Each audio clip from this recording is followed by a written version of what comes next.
열왕기상 13장. 여호와의 말씀을 전하려고 하나님의 사람 하나가 유다에서 베델로 왔습니다. 그때 여로보암은 분향하려고 제단 곁에 서 있었습니다. 하나님의 사람이 여호와의 말씀으로 그 제단을 향해 소리쳤습니다.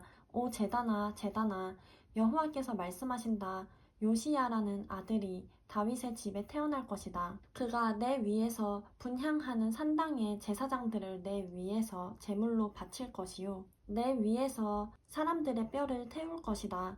바로 그날 그 하나님의 사람이 표적을 보이며 말했습니다. 이것은 여호와께서 말씀하시는 표적이다. 이 제단은 산산조각 나고 그 위에 재들이 쏟아질 것이다. 여로보암 왕은 하나님의 사람이 베델 제단을 향해 소리친 것을 듣고 제단에서 손을 뻗으며 말했습니다. 저 자를 붙잡으라. 그때 그를 향해 뻗은 왕의 손이 굳어 다시 거둘 수 없었습니다. 또한 하나님의 사람이 여호와의 말씀으로 보인 표적대로 제단은 산산조각이 나고 재들이 쏟아졌습니다. 그러자 왕이 하나님의 사람에게 말했습니다. 당신의 하나님 여호와께 은총을 빌어서 내 손이 되돌아오도록 나를 위해 중보 기도해 주시오. 하나님의 사람이 여호와께 간구했더니 왕의 손이 되돌아와 이전처럼 됐습니다. 왕이 하나님의 사람에게 말했습니다.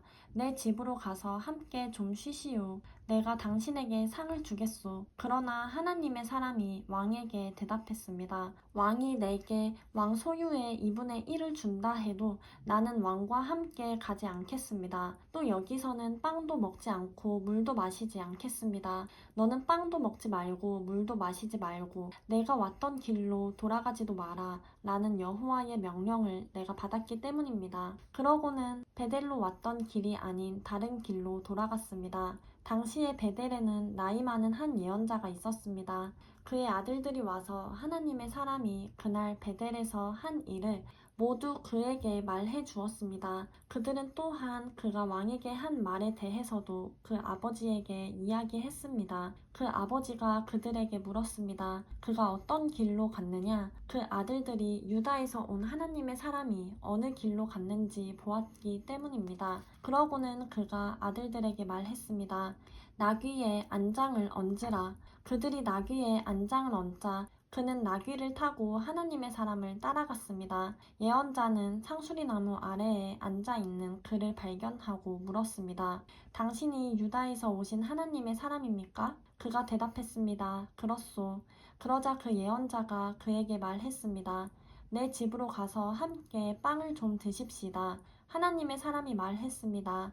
나는 당신과 함께 돌아갈 수도 없고 당신 집에 들어갈 수도 없소.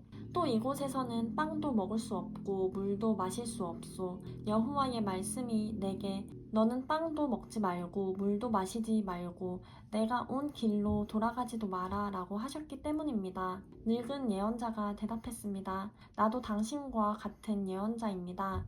천사가 여호와의 말씀으로 내게 저 사람을 내 집에 불러와 그에게 빵도 먹이고 물도 마시게 하여라 라고 했습니다. 그러나 그는 거짓말을 하고 있었습니다.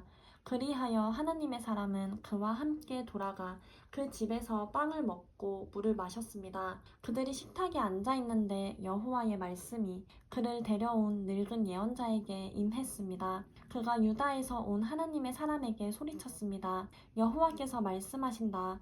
내가 여호와의 말씀을 듣지 않고 내 하나님 여호와가 내게 주신 명령을 지키지 않았다. 빵도 먹지 말고 물도 마시지 말라고 하였는데 내가 돌아가 그곳에서 빵도 먹고 물도 마시지 않았느냐?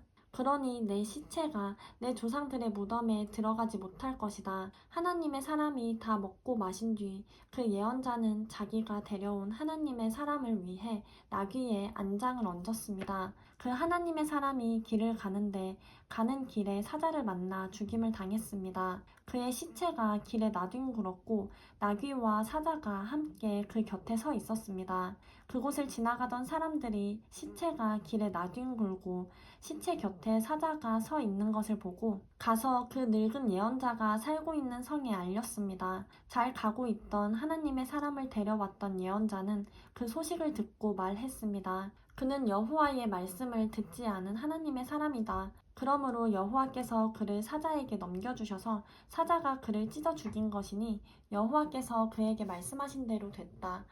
예언자가 아들들에게 말했습니다. 나귀에 안장을 얹으라. 그들이 나귀에 안장을 얹자 그는 나가서 그 시체가 길에 나뒹굴고 나귀와 사자가 곁에 서 있는 것을 보았습니다. 사자는 시체를 먹지도 않았고 나귀를 찢지도 않았습니다. 그 선지자는 하나님의 사람의 시체를 수습해 나귀에 얹고 다시 자기 성으로 데려와서 애곡하고 묻어주었습니다. 시체를 자기 무덤에 안치하고 그를 위해 애곡하며 말했습니다. 오, 내 형제여. 시체를 묻고 난 뒤 그가 아들들에게 말했습니다. 내가 죽으면 저 하나님의 사람을 묻은 무덤에 함께 묻으라. 내 뼈를 그의 뼈 곁에 묻으라. 그가 여호와의 말씀으로 베델 제단과 사마리아 여러 성에 있는 모든 산당들을 향해 선포한 그 말씀이 반드시 이루어질 것이기 때문이다. 이 일 후에도 여로보암은 그 악한 길에서 돌이키지 않았습니다. 또다시 산당에 여러 종류의 사람들을 제사장들로 세웠습니다.